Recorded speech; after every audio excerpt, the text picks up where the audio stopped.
Welcome, Srinivas. Good morning. Good morning sir. Thank you for being here. నమస్తే అండి, బాగున్నారా? Okay.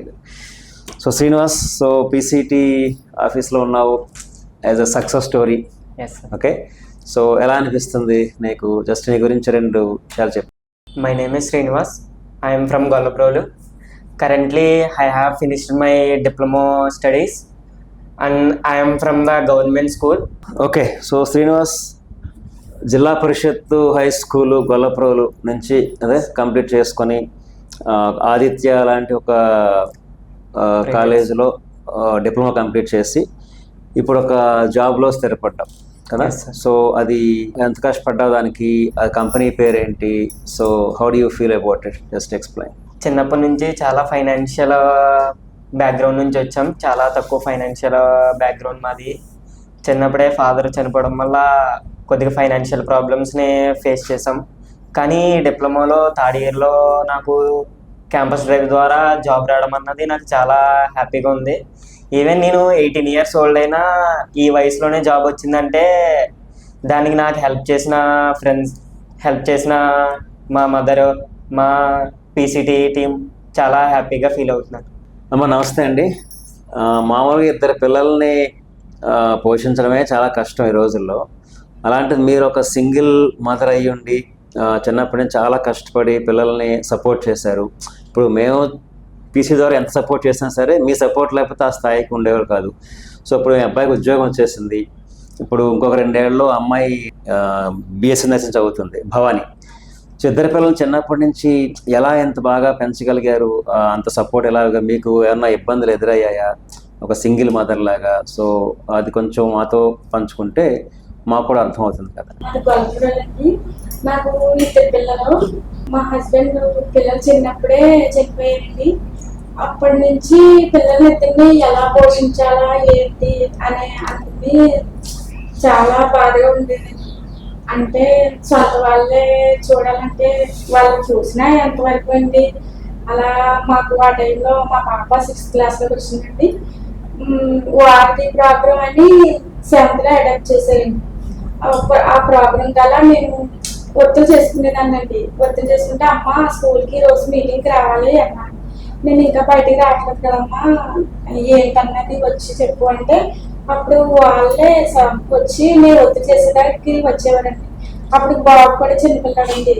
బాబుని పక్కన పెట్టుకొని అలా ఒత్తిడి చేసుకుంటా రోజు 12 రూపాయలు, గంటకి 12 రూపాయలు ఇచ్చేవారండి. ఇస్తే అలాగా అది చేసుకుంటా పిల్లలకి ఏం కావాలో ఏంటో కొడుకంటే పెట్టుకోగలను కానండి, హెల్త్ పరంగా చూసుకోలేం కదండి. ఆయన చదివించుకోవడం కదా చాలా కష్టం అయిపోయేదండి. తెల్లారితే ఒక 50 రూపాయలు లేకపోతే గడిచేది కదండి. అలా చాలా అన్నయ్యలు ఉన్నా ఎంతవరకు చూస్తానండి. చూసినా పిల్లలకి కలదు కదండి. అమ్మ అందరూ కాన్వెంట్లకి వెళ్తున్నారమ్మా, నాకు బ్యాగ్ కావాలి అలా ఇలా అన్నారు. వాళ్ళమ్మ కాన్వెంట్ డ్రెస్ కూడా వేసుకుంటున్నారు అని పిల్లలు ఇంటికి వచ్చి మా పాప బాధపడుతుంటే నాకు కూడా బాధగా ఉండేదండి ఎలాగా అని. అప్పుడు ఇలాగా పడాల చారిటబుల్ ట్రస్ట్ వారు ఈ ప్రోగ్రాం ద్వారా మా పాపని అడాప్ట్ చేస్తున్నారు. అడాప్ట్ చేసుకున్న తర్వాత మీకు స్కూల్ పరంగా బుక్స్ ఏంటి, అందరూ యూనిఫాము కాన్వెంట్కి వెళ్ళి హై లెవెల్లో చదువుకుంటారు, నా పిల్లలు ఇలాగనే ఉండాల్సిందా అని చాలా బాధగా ఉండేది. కానీ మాకు ఆ బాధ లేకుండా పడాల చారిటబుల్ ట్రస్ట్ వారు మమ్మల్ని అడాప్ట్ చేసుకున్న కానీ పిల్లలకి ఆరోగ్యపరంగా కానీ స్కూల్కి బుక్స్కి కానీ ప్రతి దానికి కూడా మాకు చాలా హెల్ప్ అయ్యేవారండి. అలాగే నాకు కూడా ఆరోగ్యం బాగుండేది కదండి. అమ్మకు బాగోపోయినా, తమ్ముడు బాగోపోయినా, నీకు బాగోపోయినా చెప్పు అనేవారు. చేసి మేము కాల్ చేసి చెప్పుకోవడం, హాస్పిటల్ దగ్గర ఉండగా కూడా కాల్ చేస్తే మాకు అలా మెడిసిన్ తీసుకున్నారు ఏంటి అని మేము చెప్పేవాళ్ళము. చెప్పినంత అవి వెంటనే సారు మాకు రెస్పాండ్ అవి ప్రతిదానికి మాకు హెల్ప్ అయ్యేవారు. ఆరోగ్యం ఎలా ఉంది ఏంటి అని అన్ని కనుక్కుంటారు. అలాగా మా పాపకి 10th అయింది. 10th అయిన తర్వాత ఏం చదవాలా ఏంటి అని నేను ఇంతేనే ఏం చదివించలేనా, నేను మా పిల్లల్ని నేను ఎలా ఆగిపోయానో అలాగే ఉండాలి, నా పిల్లలు కూడా చాలా బాధపడింది. ఆ టైంలో సార్ కాల్ చేసి ఏంటమ్మా ఇలాగా అని చెప్పి కెరియర్ గురించి చెప్పారండి. చెప్తే మా పాపని ఇప్పుడు కాకినాడ సహస్ర కాలేజీలో జాయిన్ అయ్యాను కదమ్మా. హాస్టల్లో ఉండి చదివితే కొద్దిగా బాగుంటుంది, మీకు ఏంటన్నది మీకు కూడా తెలుస్తుంది కదా అని ప్రతి విషయంలో హెల్ప్ అయ్యేవారండి.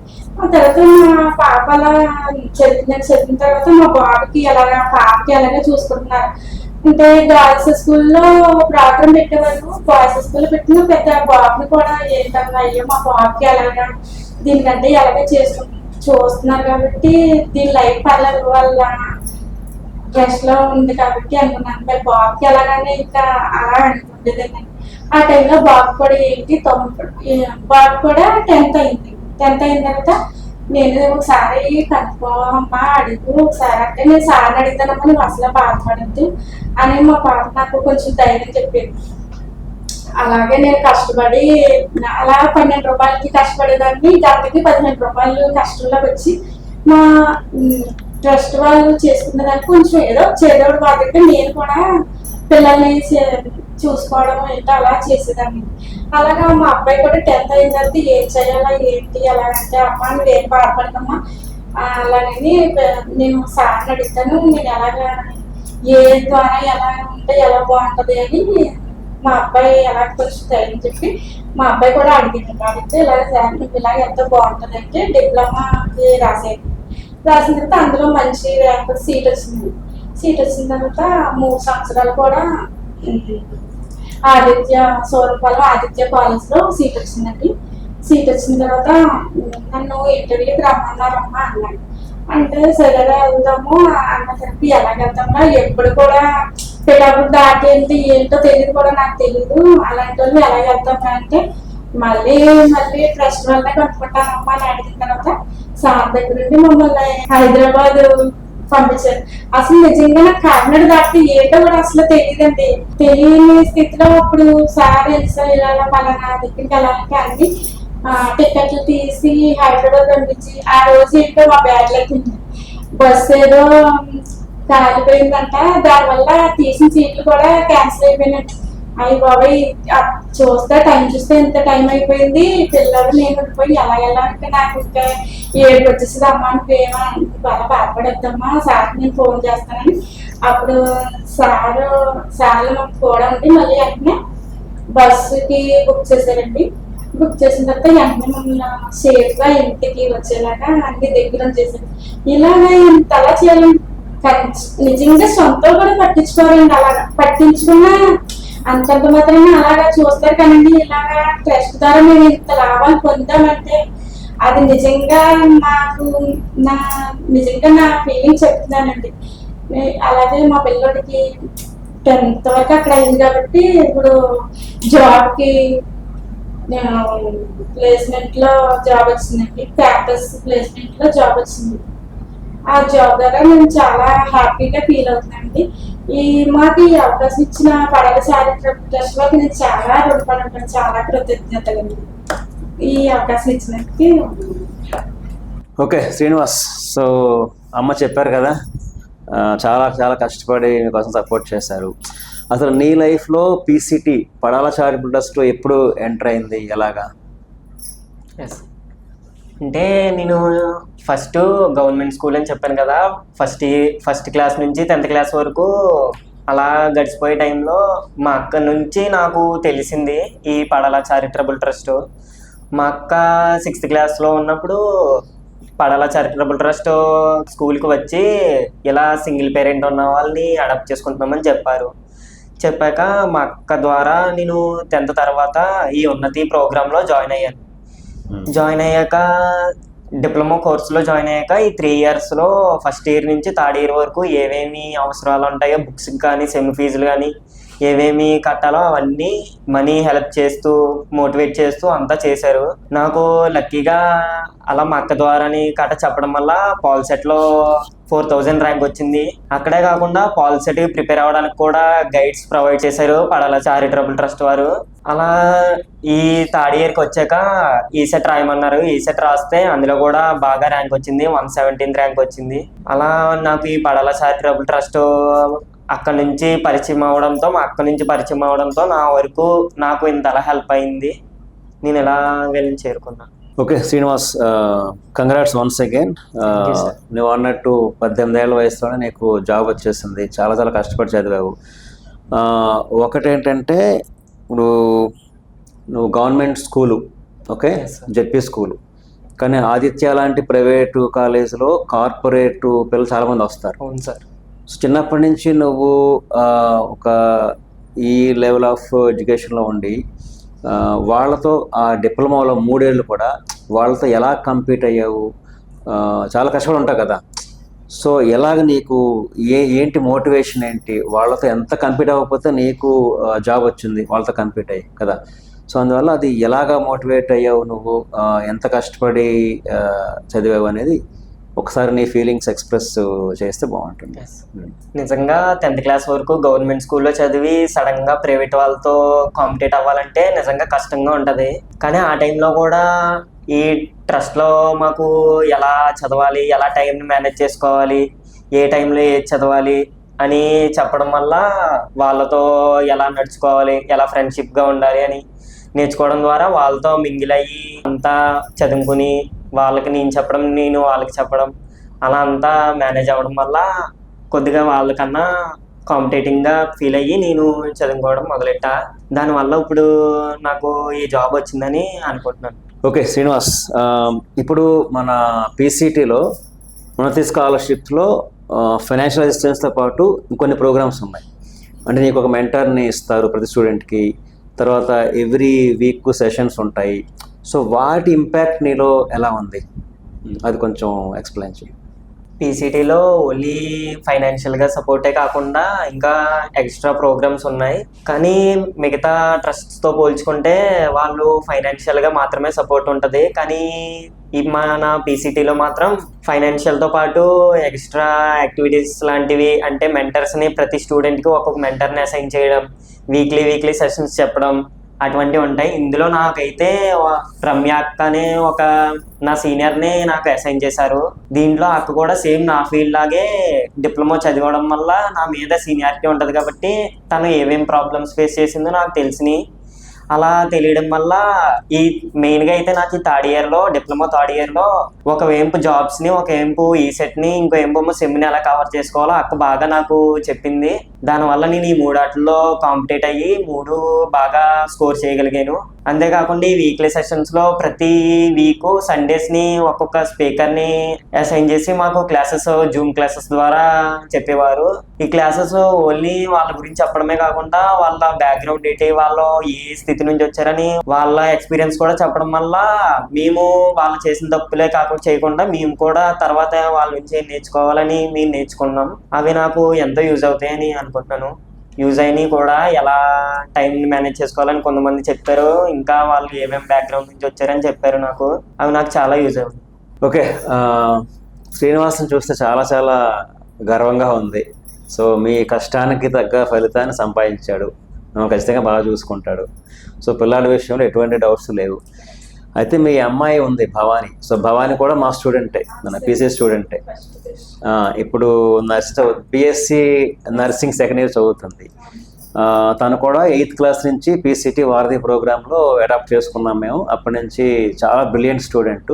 కాకపోతే మగపిల్లాడికి ఆడపిల్లకి తేడా ఏంటంటే, ఆడపిల్ల వయసుకు రాగానే మీకన్నా మీ పక్కింటి వాళ్ళకి చుట్టాలకి చాలా ఉత్సాహంగా ఉంటుంది, ఏంటి పెళ్లి చేసేసామని. మీకు అదే రకమైన ఒత్తిడి ఖచ్చితంగా ఉంటుంది కదా. అందువల్ల అదేమన్నా ఫేస్ చేశారా, దాన్ని ఎలా అధిగమించారు, ఒకసారి మీ ఎక్స్పీరియన్స్ చెప్పండి.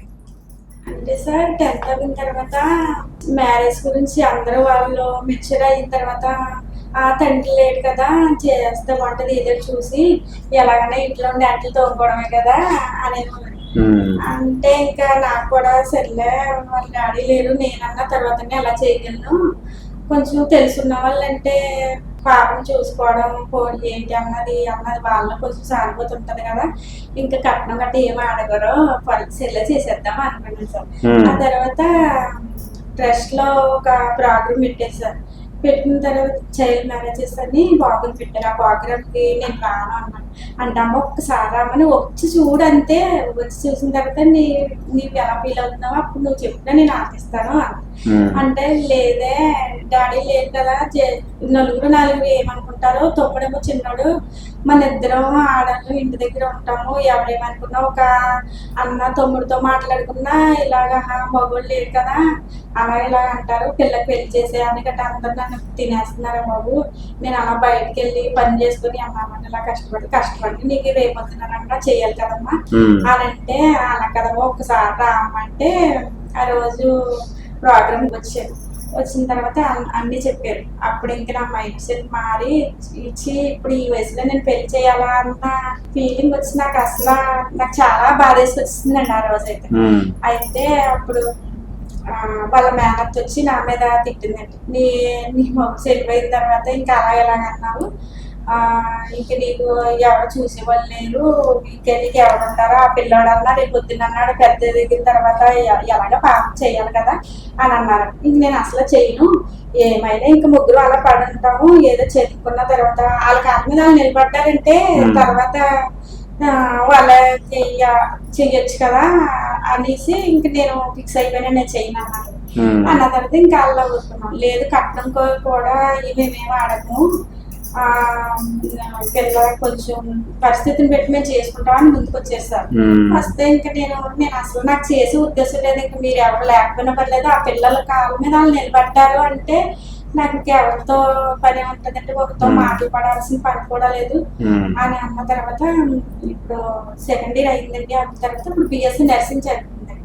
చదివితే మళ్ళీ నాకు అనిపించిందండి, ఏంటి తన తోటోళ్ళందరికీ పెళ్ళిళ్ళు అయిపోతున్నాయి, నేను కూడా చేసానా, ఎవరిని ఏమన్నా అనుకుంటారా ఏంటి అని చేయనమ్మా అంటే, వద్దమ్మా ముందు నువ్వు మోసుకో, నాకు మ్యారేజ్ కట్ట వద్దు, కానీ నీ కొడుకు అయితే ఒక స్థాయిలో నిలబడాలి, నేనైతేనేమో నాకు పెళ్లి మ్యారేజ్ చేసి పంపిస్తావా అంటేని, సరే అయితే అమ్మా నీ ఇష్టం అయితే, తమ్ముడు ఒక స్థాయిలో నిలబడ్డాడు కాబట్టి నువ్వు కూడా ఒక స్థాయిలో నిలబడి నీకు అర్థం నువ్వు నిలబడాలని నీకు ధైర్యం వస్తే నాకు అంతకంతా ఏముంది, ఇదంతా పడాల చారిత్ర ట్రస్ట్ ద్వారా ఈ పీసీటీ ద్వారా మనం చాలా పొందాం కాబట్టి అలా మనల్ని అడాప్ట్ చేసుకున్న ఒక నమ్మకంతో మనం ఒక స్థాయిలో ఉండాలి అన్న కదా, వాళ్ళు ఏమి ఆశించేది కాదండి అని, మీరు ఒక స్థాయిలో ఉండాలి అన్నా కాబట్టి నేనైతే పాప ఇంకా మ్యారేజ్ చేయాలన్నా అసలు మైండ్ సెట్ ఇంకా అలా ఆలోచించట్లేదండి.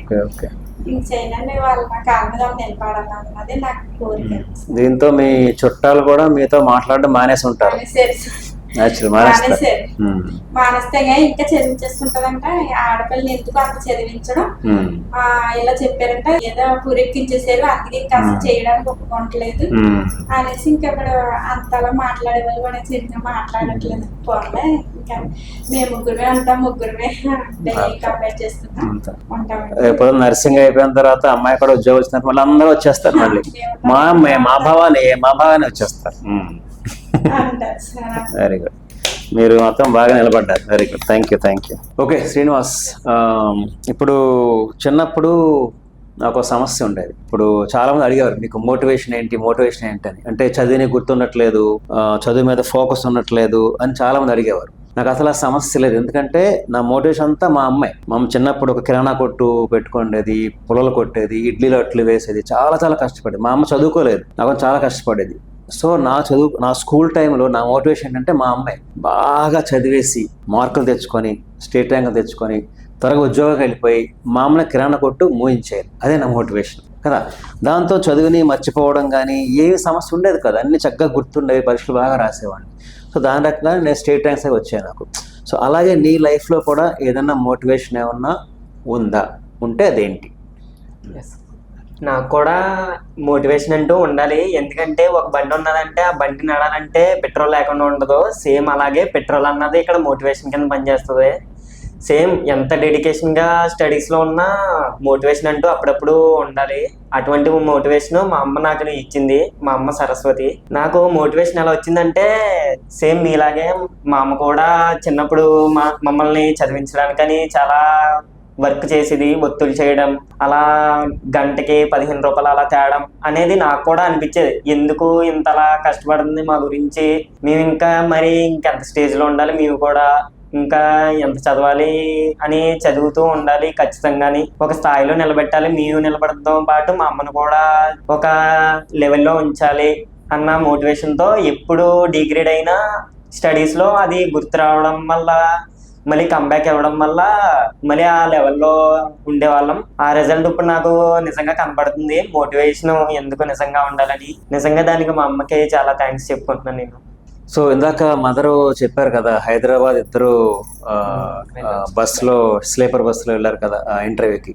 సో ఫస్ట్ టైం నువ్వు కూడా ఒక జిల్లా దాటి హైదరాబాద్ లాంటి సిటీ వెళ్ళావు, అది ఇంటర్వ్యూకి, జాబ్ ఇంటర్వ్యూకి.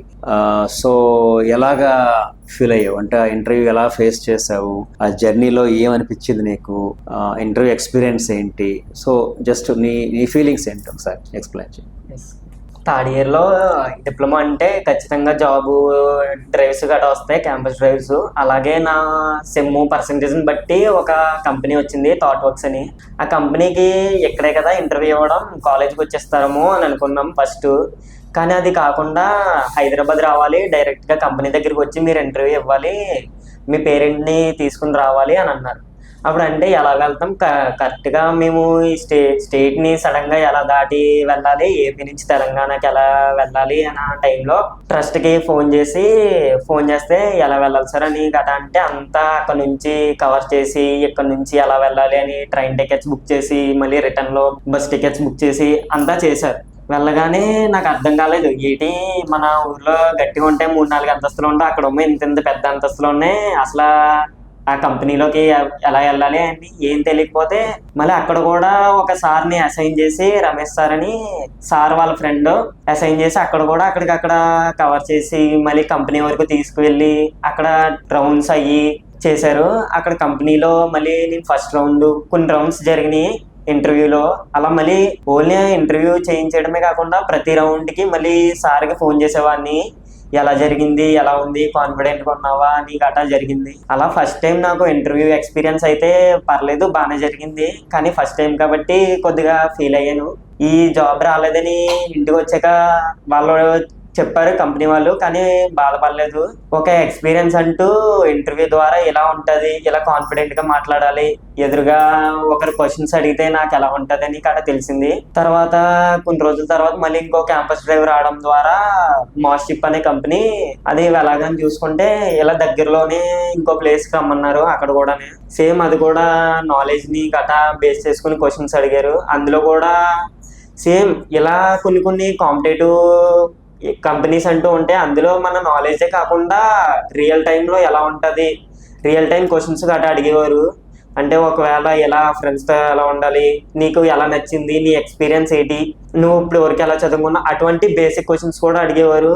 నార్మల్గా అయితే డౌట్ పడతాం, కానీ నేను ఈ పడల చారిటబుల్ ట్రస్ట్లో డైలీ సెషన్స్ అటెండ్ అవ్వడం వల్ల, మళ్ళీ ఆఫీస్కి వచ్చి ఇలా అందరితోని కంబైన్ అయ్యి మాట్లాడడం వల్ల ఆ భయం అన్నా నాకు పోయింది నిజంగానే. ఆ భయం పోవడం వల్ల వాళ్ళతో ఎంత ఫేస్ కాంటాక్ట్ ఇవ్వగలను అంత ఫేస్ కాంటాక్ట్ ఇవ్వగలిగాను. దానివల్ల నాకు ఈ కంపెనీలో జాబ్ వచ్చినందుకు కూడా నేను చాలా సంతోషంగా ఫీల్ అవుతున్నాను. శ్రీనివాస్, సాధారణంగా మనకి చిన్నప్పుడు కొన్ని అనుభవాలు ఉంటాయి, కొన్ని బాగా ఇష్టమైనవి ఉంటాయి, చేదు అనుభవాలు కూడా ఉంటాయి. సో అలాగే నువ్వు మీ మదర్తో కష్టపడుతున్నప్పుడు అటువంటి ఏదన్నా మంచి మెమరబుల్ ఎక్స్పీరియన్స్ ఏమన్నా ఉందా నీ స్కూల్ డేస్లో కానీ చిన్నప్పుడు చదువుకున్నప్పుడు కానీ? ఎనీథింగ్. ఎస్ సార్, నిజంగా ఒక జర్నీ చేస్తున్నామంటే ప్రాబ్లమ్స్ లేకుండా ఏ జర్నీ ఉండదు. ఏదైనా డ్రైవ్ చేస్తున్నామంటే స్పీడ్ బ్రేకర్స్ రావచ్చు, దేనికైనా ఏవైనా ప్రాబ్లమ్స్ అంటూ అక్కడ రావచ్చు. అలాగే నాకు కూడా అక్కడ అయినాయి. స్కూల్ డేస్లో అయితే ఒకసారి స్కూల్లో నార్మల్గా సరదాగా ఫ్రెండ్స్తో ఆడుకునేటప్పుడు కొన్ని నార్మల్గా ఇన్సిడెంట్స్ ద్వారా నాకు చెయ్యి అనేది ఫ్రాక్చర్ అయింది. దీనివల్ల ఇంటికాడ నాకు మా అమ్మకి తెలియకుండానే ఏదో చేద్దాంలే పోయేదేముంది అని గట్రా ఊరుకునే టైంలో ఇంటికి వచ్చాను. మా అమ్మగారు ఇంటికాడ లేరు అప్పుడు. మా అమ్మగారికి తెలిసిన ఇంటి పక్కన ఉండి గట్రా నన్ను హాస్పిటల్లో జాయిన్ చేశారు. అప్పుడు అది తెలియనప్పుడు ఏంటి ఇలా కూడా అవుతాయి చేతులు గట్రా, ఏం చేయాలి అసలు ఏం చేయాలి అన్న టైంలో అప్పుడు కూడా ట్రస్ట్కి ఫోన్ చేశాను. అప్పుడు కూడా ఏం చేయాలని త్వరగా ఫోన్ చేసి హాస్పిటల్కి చేయడం, ఫాలోఅప్ చేయడం అన్నీ చేశారు. అప్పుడు మా అమ్మగారి ఇంటికి వచ్చి చాలా బాధపడ్డారు. అది కూడా ఒక మెమరబుల్ మూమెంట్గా నాకు అనిపించింది. అంతేకాకుండా చిన్నప్పుడు నాకు బాగా ఆస్తమా అటువంటిది గట ఉండేది. అది కూడా నార్మల్ టైంలో అయితే పర్లేదు, అది కూడా కరోనా పాండమిక్ టైంలో జరగడం వల్ల బయటికి వెళ్ళడం గట కష్టమయ్యేది, టాబ్లెట్స్ తెచ్చుకోవడం గట కష్టమయ్యేది. ఆ టైంలో కూడా జస్ట్ మెడికల్ బిల్లు గట పెట్టినా అప్పుడు కూడా చేసేవారు. కానీ ఈ టైంలో కూడా నేను ఇంకా జాయిన్ అవ్వలేదు ట్రస్ట్ లోని. ఆ టైంలో కూడా మా అక్క ద్వారానే నేను ట్రస్ట్ లో జాయిన్ అవ్వకపోయినా ఒక స్టూడెంట్ గా పీసీటీలో లేకపోయినా అప్పుడు కూడా నాకు హెల్ప్ చేశారు. ఇలా నా హెల్త్ ప్రాబ్లమ్స్ ద్వారా డైలీ వీక్లీ గానీ అలా ఇంటికి వచ్చి హెల్త్ ఎలా ఉన్నది నీకు అట చూడడం, మా అమ్మకి ఎలా ఉన్నది, మా అక్క ఎలా ఉన్నది, నాకు ఎలా ఉన్నది నీకు అట చూడడం, అది నాకు చాలా మెమరబుల్ మూమెంట్ గా ఉండిపోతుంది. శ్రీనివాస్, Yes. ఇప్పుడు నువ్వు ఒక సక్సెస్ వచ్చేస్తావు. ఇప్పుడు నీ జూనియర్స్ ఉన్నారు, అంటే మన పీసీటీ మిగతా స్టూడెంట్స్ ఉన్నారు, వాళ్ళు ఇంటర్మీడియట్లో ఉన్నారు, డిగ్రీలో ఉన్నారు, డిప్లొమాలో ఉన్నారు. సో అటువంటి స్టూడెంట్స్కి నీ తరపున ఒక సక్సెస్ స్టోరీ రీచ్ అయిన ఒక స్టూడెంట్గా నీ నుంచి వాళ్ళకి ఏం చెప్తావు? ఒక 4 మంచి విషయాలు చెప్పు నీ నుంచి. నా జూనియర్స్ కి నేను చెప్పాలనుకున్నది ఓన్లీ ఒకటే. వాళ్ళు అనుకున్న ఫీల్డ్ లో ఉంటారు. అంటే నేను ఎలా డిప్లొమా అనుకున్నా నా ఫీల్డ్ లో నేను ఊహించుకుంటాను కదా నా కెరియర్ ని ఎలా ఉండాలని, వాళ్ళు కూడా వాళ్ళు ఊహించుకుని ఉంటారు. అలాని వాళ్ళు ఏమనుకున్నారో వాళ్ళు చేయాలనుకున్నది హార్డ్ వర్క్ చేస్తూ ఫుల్ పొటెన్షియల్ వాళ్ళు పెట్టాలి, అదొకటే కోరుకుంటున్నాను. మీరు మాత్రం దీంట్లోని ఫైనాన్షియల్ ప్రాబ్లమ్స్ గట్రా మర్చిపోండి. అసలు ఫైనాన్షియల్ గా నాకు బర్డెన్ ఉంది అన్నది మర్చిపోండి. ఎందుకంటే పీసీటీ అన్నది అది చూసుకోవడానికి ఉన్నది.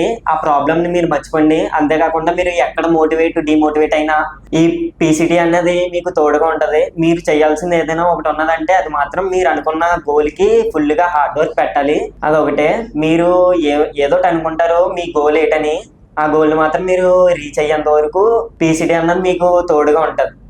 అదొకటే నేను నా జూనియర్స్కి చెప్పాలనుకుంటాను. ఇప్పుడు ప్రెసెంట్ ఉన్న స్టూడెంట్స్ ఎలా ఉన్నారంటే ఏదైనా షార్ట్గా అయిపోవాలి, అంతా అంటే ఇలా చూడగానే అలా వచ్చేవాలి అంటే షార్ట్ ఫామ్స్ ఏమి ఎదుర్కొంటున్నారు, కానీ హార్డ్ వర్క్ చేయాలని అనుకోవట్లేదు.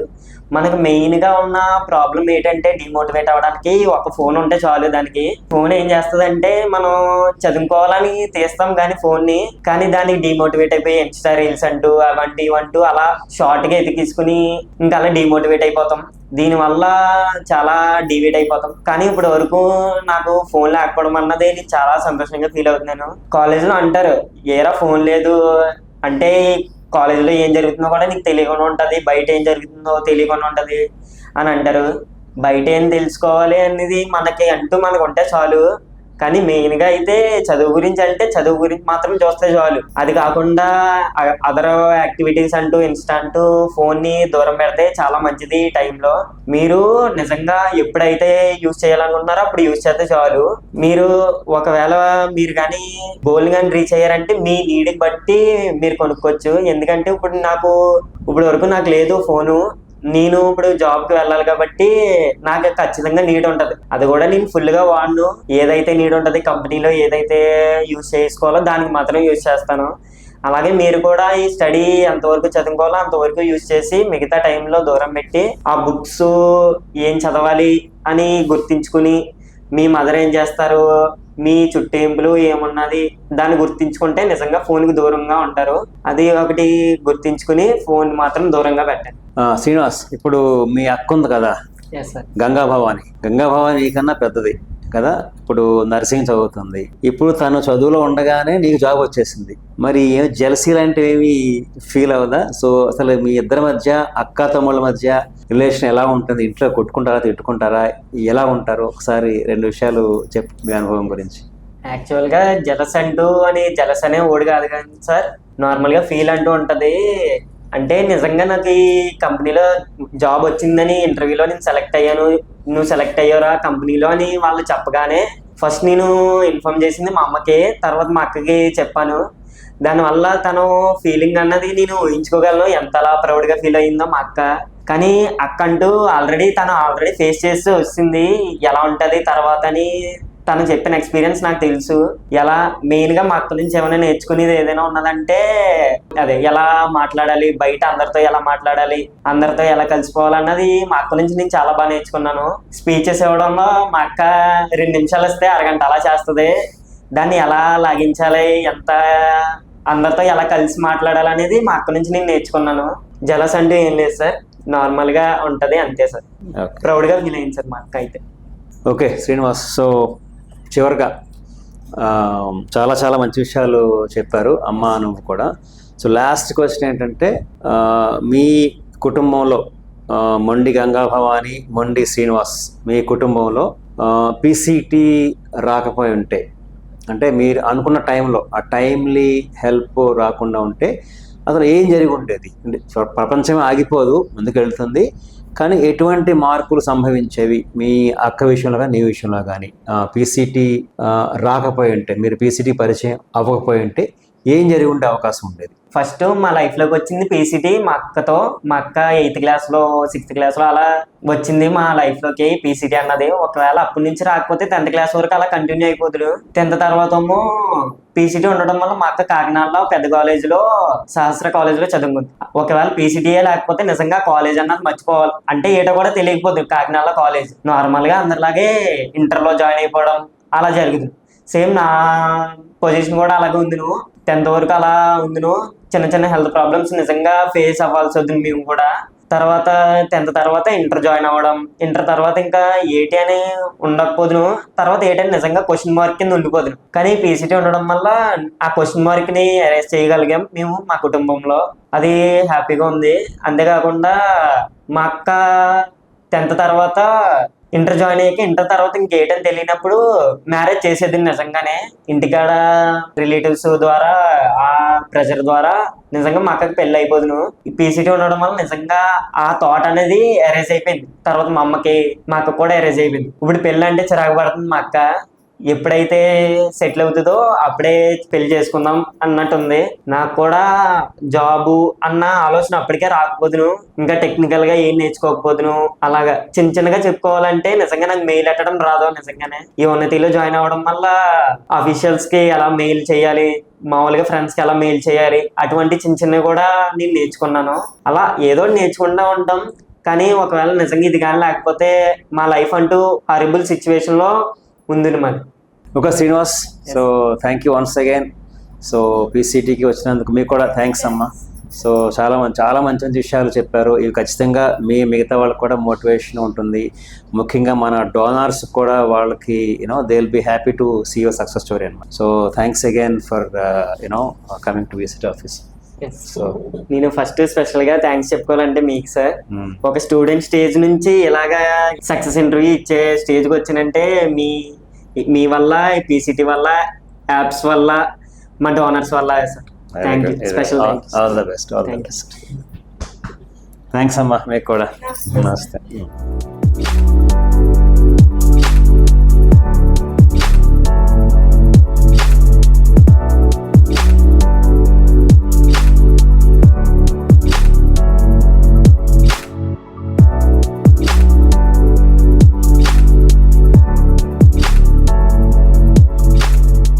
హాయ్, చూసారుగా శ్రీనివాస్ సక్సెస్ స్టోరీ.